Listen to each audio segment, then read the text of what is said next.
कल्पना कीजिए, एक ऐसी शक्ति जो सृष्टि की रचना भी कर सकती है और संहार भी। एक ऐसी ऊर्जा जो करुणा की देवी भी है और प्रलय की ज्वाला भी। क्या आप जानते हैं कि हिंदू धर्म में ऐसी 15 देवी हैं जिनकी शक्ति इतनी असीमित है कि स्वयं देवता भी इनके आगे नतमस्तक हो जाते हैं? लेकिन सवाल ये उठता है, कौन है ये 15 दिव्य शक्तियां? कौन है वे देवियां जिनकी महिमा से सारा ब्रह्मांड संचालित होता है? क्या आपने कभी सोचा है कि मां काली की क्रोध से भरी आंखों के पीछे कौन सा रहस्य छिपा है?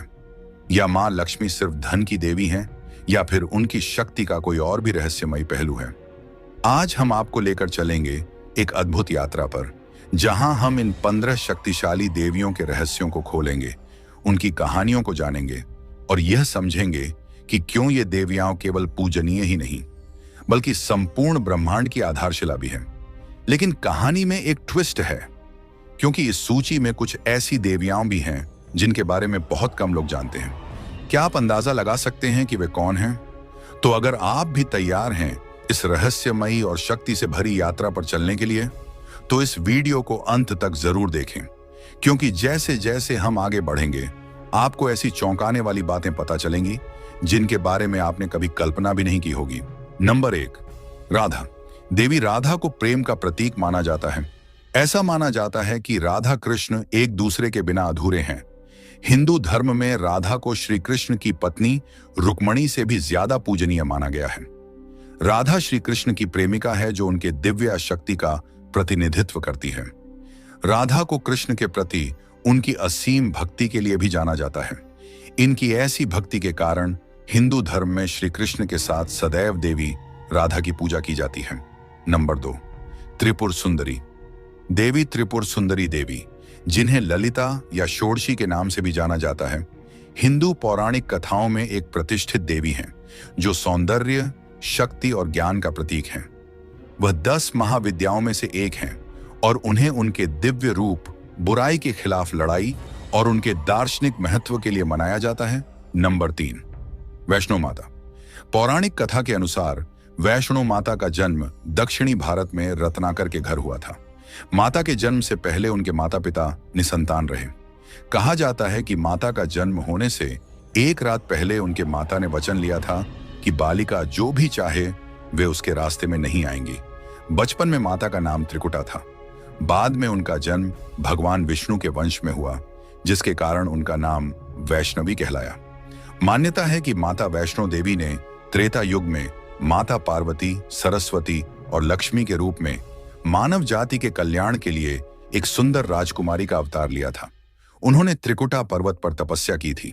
बाद में उनका शरीर 3 दिव्य ऊर्जाओं महाकाली, महालक्ष्मी और महासरस्वती के सूक्ष्म रूप में विलीन हो गया। नंबर 4, योग माया। द्वापर युग में जब भगवान विष्णु ने श्री कृष्ण के रूप में जन्म लिया, ठीक उनके पहले मां दुर्गा ने योग माया के रूप में जन्म लिया था। मां दुर्गा का यह दिव्य अवतार कुछ समय के लिए था। गर्ग पुराण के अनुसार भगवान कृष्ण की मां देवकी के 7वें गर्भ को योगमाया ने ही बदल कर रोहिणी के गर्भ में पहुंचाया था, जिससे बलराम का जन्म हुआ। योगमाया ने यशोदा के गर्भ से जन्म लिया था। इनके जन्म के समय यशोदा गहरी नींद में थीं और उन्होंने इस बालिका को देखा नहीं था। वहीं कंस के कारागार में देवकी के 8वें पुत्र के जन्म लेने के बाद वसुदेव उस बालक को नंद के यहाँ यशोदा के पास लिटा दिया, जिससे बाद में आंख खुलने पर यशोदा ने बालिका के स्थान पर पुत्र को ही पाया और वसुदेव यशोदा के यहाँ जन्मी बालिका को मथुरा वापस आ गए। और जब कंस ने उस बालिका को मारना चाहा तो वह हाथ से छूटकर आकाशवाणी करती हुई चली गई। देवी योगमाया के बारे में कहा जाता है कि वे भगवान श्री कृष्ण की बहन थीं जो उनसे बड़ी थीं। नंबर 5, मातंगी। गुप्त नवरात्रि की 9वीं महाविद्या मातंगी है। मातंगी देवी प्रकृति की देवी हैं, कला संगीत की देवी हैं, तंत्र की देवी हैं, वचन की देवी हैं। यह एकमात्र ऐसी देवी हैं जिनके लिए व्रत नहीं रखा जाता है। यह केवल मन और वचन से ही तृप्त हो जाती हैं। भगवान शंकर और पार्वती के भोज्य की शक्ति के रूप में मातंगी देवी का ध्यान किया जाता है। मातंगी देवी को किसी भी प्रकार के इंद्रजाल और जादू को काटने की शक्ति प्रदत्त है। देवी मातंगी का स्वरूप मंगलकारी है। वह विद्या और वाणी की अधिष्ठात्री हैं। पशु, पक्षी, जंगल आदि प्राकृतिक तत्वों में उनका वास होता है। वह 10 महाविद्याओं में 9वें स्थान पर हैं। मातंगी देवी श्री लक्ष्मी का ही स्वरूप है। नवरात्रि में जहां 9वां स्थान मां सिद्धिदात्री को प्राप्त है, वहां गुप्त नवरात्रि की 9वां स्थान देवी मातंगी को प्राप्त है। स्वरूप दोनों ही श्री लक्ष्मी के हैं। नंबर 6, गायत्री मां। गायत्री मां से ही चारों वेदों की उत्पत्ति मानी जाती है, इसलिए वेदों का सार भी गायत्री मंत्र को माना जाता है। मान्यता है कि चारों वेदों का ज्ञान लेने के बाद जिस पुण्य की प्राप्ति होती है, अकेले गायत्री मंत्र को समझने मात्र से चारों वेदों का ज्ञान मिलता जाता है। गायत्री मां को हिंदू भारतीय संस्कृति की जन्मदात्री मानते हैं। चारों वेद, शास्त्र और श्रुतियां सभी गायत्री से ही पैदा हुए माने जाते हैं। वेदों की उत्पत्ति के कारण इन्हें वेद माता कहा जाता है। ब्रह्मा, विष्णु और महेश तीनों देवताओं की आराध्य भी इन्हें ही माना जाता है, इसलिए इन्हें देव माता भी कहा जाता है। समस्त ज्ञान की देवी भी गायत्री हैं, इस कारण गायत्री को ज्ञान गंगा भी कहा जाता है। इन्हें भगवान ब्रह्मा की दूसरी पत्नी भी माना जाता है। मां पार्वती, सरस्वती, लक्ष्मी की अवतार भी गायत्री को कहा जाता है। नंबर 7, गंगा। कहते हैं कि गंगा देवी के पिता का नाम हिमालय है, जो पार्वती के पिता भी हैं। जैसे राजा दक्ष की पुत्री माता सती ने हिमालय के यहाँ पार्वती के नाम से जन्म लिया था, उसी तरह माता गंगा ने अपने दूसरे जन्म में आर्षि जहनु के यहाँ जन्म लिया था। यह भी कहा जाता है कि गंगा का जन्म ब्रह्मा के कमंडल से हुआ था। मतलब यह कि गंगा नामक एक नदी का जन्म। एक अन्य कथा के अनुसार ब्रह्मा जी ने विष्णु जी के चरणों को आदर सहित धोया और उस जल को अपने कमंडल में एकत्र कर लिया। भगवान विष्णु के अंगूठे से गंगा प्रकट हुई, अतः उसे विष्णुपदी कहा जाता है। एक अन्य कथा के अनुसार गंगा पर्वतों के राजा हिमवान और उनकी पत्नी मीना की पुत्री हैं। इस प्रकार वे देवी पार्वती की बहन भी हैं। कुछ जगहों पर उन्हें ब्रह्मा के कुल का बताया गया है। नंबर 8, माता सीता। रामायण को हिंदू धर्म का सबसे पवित्र ग्रंथ माना जाता है। इसके सभी पात्रों का अलग महत्व है। प्रभु श्री राम को हम भगवान के रूप में पूजते हैं और माता सीता को भी उनके साथ हमेशा पूजा जाता है। माता सीता प्रभु श्री राम की अर्धांगिनी थीं और महाराज जनक की पुत्री थीं। उन्हें लक्ष्मी जी का अवतार भी माना जाता है और ऐसा कहा जाता है कि जब विष्णु जी के अवतार के रूप में भगवान श्री राम ने धरती पर अवतार लिया, तब माता सीता ने लक्ष्मी के अवतार के रूप में जन्म लिया। उनकी महिमा ऐसी है कि आज भी प्रभु श्री राम से पहले देवी सीता का नाम लिया जाता है। पौराणिक कथाओं के अनुसार माता सीता भगवान जनक को जमीन के नीचे मिली थी। महर्षि वाल्मीकि जी की रामायण के अनुसार राजा जनक के समय में एक बार मिथिला राज्य में अकाल पड़ गया। ऋषियों ने राजा जनक से यज्ञ का आयोजन करने के लिए कहा, जिससे वर्षा ही और उनका कष्ट दूर हो। यज्ञ की समाप्ति के अवसर पर राजा जनक अपने हाथों से हल लेकर खेत जोत रहे थे। तभी उनके हल का नुकीला भाग, जिसे सीत कहते हैं, किसी कठोर चीज से टकराया और हल वहीं अटक गया। जब उस स्थान खुदाई हुई, तब एक कलश मिला जिसमें एक सुंदर कन्या थी। राजा जनक ने उस कन्या को कलश से बाहर निकाला और उसे अपनी पुत्री के रूप में स्वीकार किया। जनक की पत्नी उस समय निसंतान थी, इसलिए बेटी को पाकर वो अत्यंत प्रसन्न हुई। चूंकि हल के उस हिस्से से टकराकर माता सीता मिली थीं, जिसे सीत कहा जाता है, इसलिए ही उनका नाम सीता रखा गया। वहीं जनक पुत्री के रूप में उन्हें जानकी कहा गया। नंबर 9, मां दुर्गा। मां दुर्गा की उत्पत्ति असुरों के राजा रंभ के पुत्र महिषासुर के वध से जुड़ी हुई है। पुराणों के मुताबिक राक्षस राज महिषासुर ने तपस्या कर ब्रह्मराज जी को प्रसन्न वरदान प्राप्त किया कि वह जब चाहे विकराल और भयंकर भैंसे का रूप धारण कर सके। इसके अलावा उसने वरदान पाया कि उसे कोई भी देवता या दानव युद्ध में हरा नहीं पाएगा। वरदान मिलने से महिषासुर बलशाली होने के साथ ही अनहकारी भी हो गया था। उसने स्वर्ग पर हमला किया और देवताओं को हराकर कब्जा कर लिया था। भगवान शिव और भगवान विष्णु भी उसे युद्ध में नहीं हरा पाए। महिषासुर की शक्ति, अहंकार और अत्याचार लगातार बढ़ते चले गए। उसका आतंक तीनों लोकों में फैलने लगा। सभी देवी देवता और ऋषि मुनि उसके अत्याचारों से परेशान होने लगे थे। तब भगवान शिव और भगवान विष्णु ने सभी देवताओं से सलाह लेते हुए एक ऐसी योजना बनाई जिसमें एक शक्ति को प्रकट कर महिषासुर का वध किया जा सके। सभी देवताओं ने एक साथ मिलकर एक तेज के रूप में शक्ति स्वरूपा मां दुर्गा को प्रकट किया। सभी देवताओं की शक्तियों को एक साथ एक जगह इकट्ठा करने से एक आकृति की उत्पत्ति हुई। सभी देवताओं की शक्ति को शिव जी ने त्रिशूल, विष्णु जी ने चक्र, बृहराज जी कमल का फूल, वायु देवता से नाक व कान, पर्वतराज से कपड़े और शेर मिला। यमराज के तेज से मां शक्ति के केश बने, सूर्य के तेज से पैरों की अंगुलियां, प्रजापति से दांत और अग्निदेव से आंखें मिली। इसके अलावा सभी देवताओं ने अपने शस्त्र और आभूषण उन्हें दिए। पुराणों के मुताबिक देवताओं के तेज और शस्त्र पाकर जो देवी प्रकट हुई वो तीनों लोकों में अजेय और दुर्गम बनी। युद्ध में बहुत भयंकर और दुर्गम होने के कारण इनका नाम मां दुर्गा पड़ा। इसके बाद शक्ति रूपी मां दुर्गा और महिषासुर के बीच 9 दिन तक युद्ध हुआ। फिर 9वें दिन देवी दुर्गा ने राक्षस राज महिषासुर का वध कर दिया। जिन 9 दिनों तक मां दुर्गा ने महिषासुर के साथ वध किया वही आज चैत्र नवरात्रि के तौर पर मनाए जाते हैं। नंबर 10, माता अनुसुईया। भारतवर्ष की महान महिलाओं में से एक माता अनुसुईया को 5 पतिव्रता पत्नियों में स्थान मिला हुआ है। द्रौपदी, सुलक्षणा, सावित्री और मंदोदरी को भी पतिव्रता पत्नी माना जाता है। आओ जानते हैं सती अनुसुईया की कथा।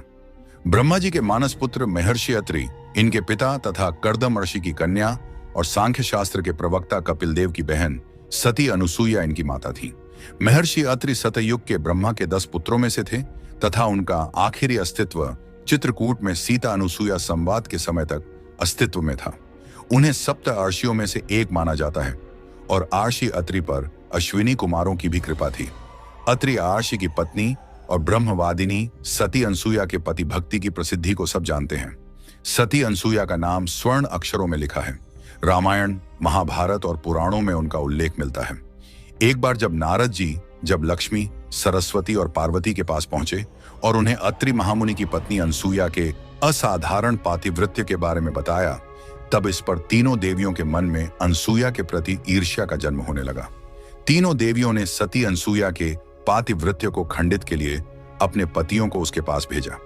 विशेष आग्रह पर ब्रह्मा, विष्णु और महेश ने सती अनुसुईया के सतीत्व और ब्रह्म शक्ति की परख करने की सोची। जब अत्रि आर्षि आश्रम से कहीं बाहर गए थे तब ब्रह्मा, विष्णु और महेश यतियों का भेष धारण करके अत्रि ऋषि के आश्रम में पहुंचे और भिक्षा मांगने लगे। अतिथि सत्कार की परंपरा के चलते सती अनुसुईया ने त्रिमूर्तियों का उचित रूप से स्वागत करके उन्हें खाने के लिए निमंत्रित किया। लेकिन यतियों के भेष में त्रिमूर्तियों ने एक स्वर में कहा, हे साध्वी, हमारा एक नियम है कि जब तुम नग्न होकर भोजन परोसोगी तभी हम भोजन करेंगे। अनुसुईया ने जैसी आपकी इच्छा, यह कहते हुए यतियों पर जल छिड़कर तीनों को 3 प्यारे शिशुओं के रूप में बदल दिया। तब अनुसुईया के हृदय में मातृत्व भाव उमड़ पड़ा। फिर शिशुओं को दूध भात खिलाया और तीनों को गोद में सुलाया तो तीनों गहरी नींद में सो गए। अनुसुईया माता ने तीनों को झूले में सुलाकर कहा, तीनों लोकों पर शासन करने वाले त्रिमूर्ति मेरे शिशु बन गए, मेरे भाग्य को क्या कहा जाए। फिर वह मधुर कंठ से लोरी गाने लगी। उसी समय कहीं से एक सफेद बैल आश्रम में पहुंचा। एक विशाल गरुड़ पंख फड़फड़ाते हुए आश्रम पर उड़ने लगा और एक राजहंस कमल को चोंच में लिए हुए आया और आकर द्वार पर उतर गया। यह नजारा देखकर नारद, लक्ष्मी, सरस्वती और पार्वती आ पहुंचे। नारद ने विनय पूर्वक अनुसुईया से कहा, माते, अपने पतियों से संबंधित प्राणियों को आपके द्वार पर देखकर ये तीनों देवियां यहां पर आ गई हैं। ये अपने पतियों को ढूंढ रही थी। इनके पतियों को कृपया इन्हें सौंप दीजिए। अनुसुईया ने तीनों देवियों को प्रणाम करके कहा, माताओं, झूलों में सोने वाले शिशु अगर आपके पति हैं तो इनको आप ले जा सकती हैं। लेकिन जब तीनों देवियों ने तीनों शिशुओं को देखा तो एक समान लगने वाले तीनों शिशु गहरी निद्रा में सो रहे थे। इस पर लक्ष्मी, सरस्वती और पार्वती भ्रमित होने लगी। नारद ने उनकी स्थिति जानकर उनसे पूछा, आप क्या अपने पति को पहचान नहीं सकती? कृपया आप हास्य का पात्र न बने और जल्दी से अपने अपने पति को गोद में उठा लीजिए। देवियों ने जल्दी में एक एक शिशु को उठा लिया। वे शिशु एक साथ त्रिमूर्तियों के रूप में खड़े हो गए। तब उन्हें मालूम हुआ कि सरस्वती ने शिवजी को, लक्ष्मी ने ब्रह्मा को और पार्वती ने विष्णु को उठा लिया है। तीनों देवियां शर्मिंदा होकर दूर जा खड़ी हो गईं। उसी समय अत्रि महर्षि अपने घर लौट आए। अपने घर त्रिमूर्तियों को पाकर हाथ जोड़ने लगे। तभी ब्रह्मा, विष्णु और महेश्वर ने एक होकर दत्तात्रेय रूप धारण किया। उक्त कथा को दत्तात्रेय के जन्म से जोड़कर भी देखा जाता है। नंबर 11, काली। काली या महाकाली को कई नामों से बुलाया जाता है। वह सुंदरी रूप वाली भगवती पार्वती का काला और भयप्रद रूप है, जिनकी उत्पत्ति असुरों के संहार के लिए हुई थी। उनको खास तौर पर बंगाल, ओडिशा और असम में पूजा जाता है। काली को शाक्त परंपरा की 10 महाविद्याओं में एक भी माना जाता है। वैष्णो देवी में दाई पिंडी माता महाकाली की ही है। काली का मतलब है काल या समय से पैदा हुई। वह बुराई, दानवीय प्रकृति के लोगों को कभी माफ नहीं करती, बुराई को दमित करती है। इसलिए मां काली अच्छे मनुष्यों की शुभेच्छु और पूजनीय है। बांग्ला में काली का एक और अर्थ होता है स्याही या रोशनाई। नंबर 12, सरस्वती। देवी सरस्वती को लोकोक्तियों के आधार पर ज्ञान और बुद्धि की देवी के रूप में जाना जाता है, जो संगीत, कला, बुद्धि, भाषण, विद्या और कला से जुड़ी मानी जाती है। इन्हें माता सरस्वती भी कहकर पुकारते हैं। सरस्वती का वाग्देवी, शारदा, वीणावादिनी आदि नामों से भी अभिवादन किया जाता है। ज्ञान की वैदिक देवी सरस्वती को मूर्तियों और चित्रों में एक हाथ में वीणा, पवित्र जल का एक बर्तन धारण करने वाली चित्रित किया गया है। एक हाथ में आध्यात्मिकता की शक्ति का प्रतीक माला और एक छोटे आकार की किताब उन्हें ज्ञान का प्रतीक बनाती है। हंस और मोर से घिरे कमल के फूल पर विराजमान सरस्वती देवी विद्या, बुद्धि और शिक्षा की प्रतीक मानी गई है। नंबर 13, तुलसी। तुलसी पूर्व जन्म में एक लड़की थी जिसका नाम वृंदा था। राक्षस कुल में जन्मी यह बच्ची बचपन से ही भगवान विष्णु की भक्त थी। जब वह बड़ी हुई तो उनका विवाह राक्षस कुल में ही दानवराज जलंधर से संपन्न हुआ। राक्षस जलंधर समुद्र से उत्पन्न हुआ था। वृंदा बड़ी ही पतिव्रता स्त्री थी, सदा अपने पति की सेवा किया करती थी। एक बार देवताओं और दानवों में युद्ध हुआ। जब जलंधर युद्ध पर जाने लगे तो वृंदा ने कहा, स्वामी, आप युद्ध पर जा रहे हैं। आप जब तक युद्ध में रहेंगे मैं पूजा में बैठकर आपकी जीत के लिए अनुष्ठान करूंगी। जब तक आप नहीं लौट आते मैं अपना संकल्प नहीं छोड़ूंगी। जलंधर तो युद्ध में चला गया और वृंदा व्रत का संकल्प लेकर पूजा में बैठ गई। उसके व्रत के प्रभाव से देवता भी जलंधर को न हरा सके। नंबर 14, मां लक्ष्मी। मां लक्ष्मी की हिंदू धर्म में बहुत मान्यता है, क्योंकि वो धन की देवी मानी जाती है। अगर मां लक्ष्मी के स्वरूप की बात की जाए तो मां लक्ष्मी 4 हाथ हैं, जिनमें से 2 में कमल है, तीसरा हाथ दान और चौथा हाथ वर मुद्रा में है। मां लक्ष्मी कमल पर आसीन रहती हैं। मां लक्ष्मी की कृपा का अर्थ है कि आपके जीवन में कभी भी दरिद्रता, अन्न और धन की कमी नहीं रहती। मां लक्ष्मी की उत्पत्ति के बारे में कई पौराणिक कथाएं हैं। एक कथा के अनुसार एक बार आर्षि दुर्वासा के श्राप के चलते स्वर्गलोक लक्ष्मी विहीन हो गई थी। स्वर्गलोक का ऐश्वर्य खो जाने का लाभ उठाकर दैत्यों ने स्वर्ग पर आक्रमण कर दिया और इस युद्ध में देवताओं की पराजय हुई। फिर इंद्रा ब्रह्मा जी की सलाह पर भगवान विष्णु के पास मदद मांगने के लिए गए। उस समय भगवान विष्णु ने देवताओं को समुद्र मंथन करने की सलाह दी। जब दैत्यों की मदद से समुद्र मंथन की गई तो इस मंथन से कई दिव्य वस्तुएं और रत्न निकले, जिनमें से एक मां लक्ष्मी भी थीं। वे कमल के फूल पर विराजमान होकर प्रकट हुईं और भगवान विष्णु को उन्होंने अपना पति चुना। नंबर 15, पार्वती। पार्वती उमा या गौरी मातृत्व, शक्ति, प्रेम, सौंदर्य, सद्भाव, विवाह, संतान की देवी हैं। इनका मूल नाम उमा है, लेकिन हिमालय पर्वत की पुत्री होने के कारण इन्हें पार्वती कहा जाता है। देवी पार्वती कई अन्य नामों से जानी जाती है। वह सर्वोच्च हिंदू देवी, परमेश्वरी आदि पराशक्ति की साकार रूप है और शाक्त संप्रदाय या हिंदू धर्म में एक उच्च कोटि या प्रमुख देवी है और उनके कई गुण, रूप और पहलू हैं। उनके प्रत्येक पहलुओं को एक अलग नाम के साथ व्यक्त किया जाता है, जिससे उनके भारत की क्षेत्रीय हिंदू कहानियों में 10,000 से अधिक नाम मिलते हैं। लक्ष्मी और सरस्वती के साथ वह हिंदू देवी देवताओं की त्रिमूर्ति का निर्माण करती हैं। माता पार्वती हिंदू भगवान शिव की पत्नी हैं। वह पर्वत राजा हिमांचल और रानी मैना की बेटी हैं। पार्वती का जन्म स्थान उत्तराखंड के चमोली जिले में माना जाता है, जहां उसे नंदा के रूप में पूजा जाता है और इसी कारण वहां हर 12 सालों में नंदा राजजात का आयोजन किया जाता है। पार्वती हिंदू देवताओं गणेश, अशोक सुंदरी, ज्योति और मनसा की मां और कार्तिकेय, अयप्पा की सौतेली माता हैं। उन्हें श्री विष्णु भगवान की बहन कहा गया है। वे ही मूल प्रकृति और कारण रूपा है। शिव विश्व के चेतना है तो पार्वती विश्व की ऊर्जा है। पार्वती माता जगत जननी अथवा परब्रह्म स्वरूपिणी है। तो दोस्तों, ये थी हिंदू धर्म की 15 सबसे शक्तिशाली देवियां, जिनकी महिमा अनंत है और शक्ति असीमित। इन देवियों की कहानियां सिर्फ पौराणिक कथाएं नहीं, बल्कि शक्ति, भक्ति और विश्वास का जीता जागता प्रमाण है। लेकिन याद रखिए, हर देवी की एक अनूठी शक्ति है, और वह शक्ति सिर्फ देवताओं तक सीमित नहीं। अगर हम सच्चे मन से उनकी आराधना करें, तो उनकी कृपा से हम अपने जीवन की हर बाधा को पार कर सकते हैं। अब सवाल यह है, इन 15 देवियों में से आपकी सबसे प्रिय देवी कौन है? कौन सी देवी की कहानी ने आपको सबसे ज्यादा रोमांचित किया? हमें कमेंट में जरूर बताइए। अगर आपको यह वीडियो पसंद आई तो लाइक और शेयर करना न भूलें, ताकि और लोग भी इन अद्भुत शक्तियों के बारे में जान सकें। और हाँ, ऐसे ही रहस्यमयी और रोमांचक विषयों पर हमारी अगली वीडियो देखने के लिए चैनल को सब्सक्राइब कर लें और बेल आइकन दबा दें, ताकि कोई भी नई वीडियो आप मिस न करें।